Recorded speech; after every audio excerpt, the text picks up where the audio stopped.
David Lahari, quand même encore une spécificité française ici, un poster d'une étude réalisée par le JETED, très intéressante sur le cancer et les cerises de cancer ou les cancers et traitements. Dites-nous un petit peu quel est l'objet du poster.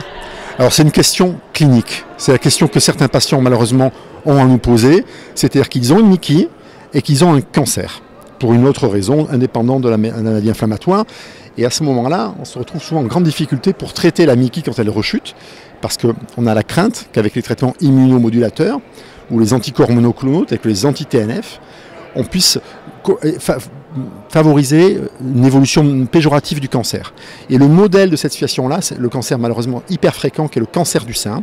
Et donc il y a un poster qui a été présenté aujourd'hui, c'est un travail de Guillaume Lecosquer avec les centres du JETED, plus de 160 femmes, enfin il n'y avait pas que des femmes, parce qu'il y avait quelques hommes dans cette série aussi, qui avaient un cancer du sein, qui ont donc une Mickey, un cancer du sein, et on est amené à traiter leur Mickey avec différents traitements, tels que les anti-TNF, d'autres biothérapies, des immunosuppresseurs ou rien du tout.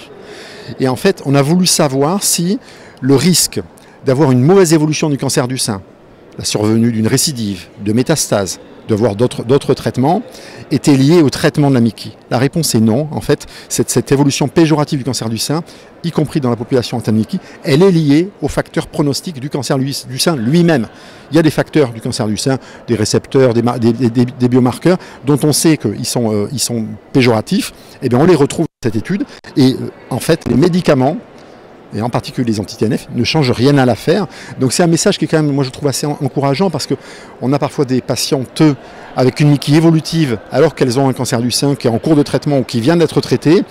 Et bien ça lève un petit peu les freins et nos réticences à envisager ce traitement, mais dans tous les cas, il faut bien en discuter avec le patient, bien en discuter avec l'oncologue. Ce n'est pas une décision que le gastro-entérologue va prendre tout seul dans son coin, que tout le monde soit d'accord, parce qu'il y a toujours une petite incertitude, même si un travail comme celui qui a été présenté aujourd'hui, voilà, est plutôt rassurant.